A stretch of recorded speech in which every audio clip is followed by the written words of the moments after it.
अस्सलाम वालेकुम। जाबरी भाई, अमजद भाई, देखो we are lagging when compare to IMA case, because IMA वाले ने इमीडिएटली अरेस्ट होने के बाद, ये न्यूज़ में भी आया था, ये सबको पूछ सकते हैं, किसी को भी पूछ सकते हैं, वहाँ पे फरहान हुडा है और जितने भी है, फरहान रशीद है और जो भी लोग हैं फॉलो कर रहे हैं, कि मंसूर ने इमीडिएटली बोल दिया था कि भाई कुछ भी नहीं है, जो भी मेरे पास है इन्वेस्टर्स लोग को वापस दे दो। ये न्यूज़ आया था बाहर। यहाँ पे मोटी क्या कर रही है, मोटी ना घूम रही है कि नहीं मैं इनोसेंट हूँ, मैं इनोसेंट हूँ। वहाँ पे उसने गिल्ट एडमिट कर दिया कि okay I am guilty, no problem, जो भी पैसा है वापस दे दो। यहाँ पे इसने ऐसा नहीं किया, यहाँ पे वो लड़ रही है, लड़ रही, लड़ रही। तो अभी हम लोग को इसको बोले ना मेट करने के लिए, चेक मेट करने के लिए हमारे पास अभी काफ़ी हाई कोर्ट के ऑर्डर्स हैं। और अभी सुप्रीम कोर्ट का जो ऑर्डर आएगा that will be the final से। उसके बाद अपन मतलब there can be no other way out for her, ये लास्ट आखिरी है उसका।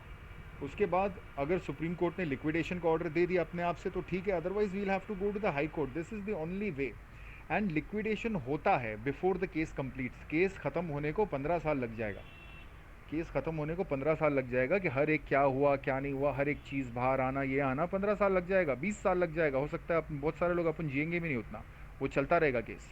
इसका सज़ा भी ख़त्म हो जाएगा, दूसरे सब लोग पेंडिंग रहेंगे, भागते रहेंगे। मालूम पड़ा कि 5 साल के 3 साल के बाद सलीम अंसारी अरेस्ट हो गया। मालूम पड़ा कि जो मौलाना लोग के ख़िलाफ़ अगर कुछ कोर्ट ने कॉग्निजेंस लिया और इन लोग के ख़िलाफ़ भी कुछ कार्रवाई करने बोला इन्वेस्टिगेटिंग अथॉरिटीज़ को, तो ये लोग को भी अपन जेल जाते हुए देखेंगे हीरा ग्रुप में। तो वो सब चलता ही रहेगा। लेकिन रिकवरी का जो मामला है, जैसे कि सहारा केस भी देख लेंगे तो सहारा में भी रिकवरी हुआ है और लोगों को पैसा वापस दिया गया है। नॉट 100%, सबको नहीं मिला है, लेकिन मिला है काफ़ी लोगों को, काफ़ी अच्छा परसेंटेज मिला है। तो रिकवरी इज़ डिफरेंट। जो अपना डिपॉजिटर्स एक्ट होता है ना, तो उसमें रिकवरी होती है और एक सिविल प्रोसीजर होता है डिपॉजिटर्स एक्ट में, कि लोगों को पैसा वापस दिलाना है। ये डिपॉजिटर्स एक्ट के अंदर ही पूरा प्रोविजंस है रिकवरी का।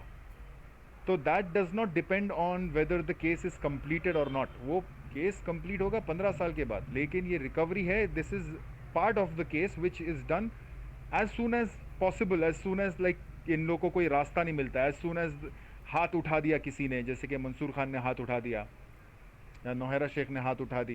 तो ये आधी हाथ उठाई, आधी नहीं उठाई, ये गेम्स खेल रही है, ये नाटक कर रही है, तो इसका नाटक सिर्फ सुप्रीम कोर्ट के ऑर्डर तक चलेगा। वो ऑर्डर आने के बाद we will file a petition citing all these high court orders, और उसके बाद इसके पास कोई जवाब ही नहीं रहेगा। इसके पास, उसके बाद इसके पास कोई जवाब ही नहीं रहेगा। अगर 4 हाई कोर्ट्स में पिटिशंस फाइल करेंगे तो इसको 4 लॉयर्स रखने पड़ेंगे, और ये बर्बाद होगी जितना भी इसने बचाई ना, और ये बर्बाद होगी। क्या जवाब देगी? हम बोलेंगे कि ये इसने केरला में देने की बात की, जो 70 लाख बेल के अगेंस्ट इसको देने को कहा गया, और तेलंगाना में भी 3 महीने के अंदर देने को कहा गया, 5 करोड़ की डिपॉजिट बोली ये इसको देने को कहा गया, और मालेगांव में भी इसको 1 करोड़ 10 लाख देने को कहा गया कोर्ट के ज़रिए। और यहाँ पे तो बॉम्बे में हाई कोर्ट में तो ये जो बैंक के अंदर का पैसा उसको डिस्ट्रीब्यूट करने को कहा गया, और उसके बाद भी इसका एक कॉरेस्पॉन्डेंस है वहाँ के कॉम्पिटेंट अथॉरिटी के पास, असिस्टेंट क्या बोलते हैं, डिप्यूटी कलेक्टर मेरे ख्याल से, उसके पास कॉरेस्पॉन्डेंस है, वो भी डॉक्यूमेंटेशन है। तो हम ये सारी चीज़ों का एक पिटिशन बना के अपने हाई कोर्ट में सबमिट करेंगे अगर सुप्रीम कोर्ट से लिक्विडेशन का ऑर्डर नहीं आया तो। और that's it. Recovery is earlier, recovery जल्दी होता है भाई। ये ऐसा नहीं होता है कि केस ख़त्म होगा, वो दैट इज़ वो सिंगल आदमी का केस होता तो बात अलग होती। यहाँ पे ये डिपॉजिटर्स एक्ट लगा है, लोगों को पैसा वापस देना is high priority for all courts. Her court यही कर रहा है। थाने का कोर्ट जस्टिस पीपी जाधव ने भी ये कहा, it does not look like it's like it is more than what meets the eye, there may be an lot more investors, कहा था। हर कोर्ट पैसा देने को कह रहा है, सुप्रीम कोर्ट भी वही कहेगी, और देगी तो ठीक, नहीं देगी तो पूरा सज़ा काट के बाहर आएगी, क्योंकि ऑलरेडी हाई कोर्ट में, मुंबई हाई कोर्ट में इसने अपना बेल एप्लीकेशन विड्रॉ कर दिया है। तो इसके लिए बात ख़त्म है, हमारे लिए बात शुरू है रिकवरी की। बाकी केस में कौन फंसा नहीं फंसा वो तो, वो उसके ऊपर हम थोड़ा सा वीक पड़ गए। ये सारे मुल्ले लोग जो फेक मुल्ले, उनको अरेस्ट नहीं कर पाए। बाकी रिकवरी तो बहुत जल्दी होगी इंशाल्लाह, लेट अस बी ऑप्टिमिस्टिक। जल्दी होगी इंशाल्लाह, हमारी दुआ है, बस ऐसा समझ के अपन आगे चलते हैं, ठीक है। और ये नवंबर 18 को भी कुछ इंशाल्लाह कुछ पॉजिटिव ही आएगा कंप्लेनेंट्स लोग के लिए, अनलेस अनलेस हीराबाई के वकील लोग कुछ नाटक करें तो। अगर नाटक भी करेंगे तो भी उसका हर तारीख का 10 लाख रुपए जा रहा है हीराबाई का, कितना झेलेगी, कितना नाटक करेगी, देखते हैं। कब तक ये वकील लोग भी लड़ते वो भी देखते हैं।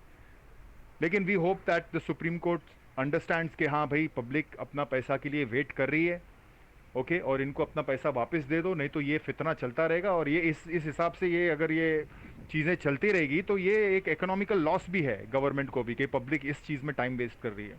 तो they would want to wind up, जज लोग इस तरीके से सोचते। तो let's see if it winds up on the November 18th, let's be positive on it. अस्सलाम वालेकुम।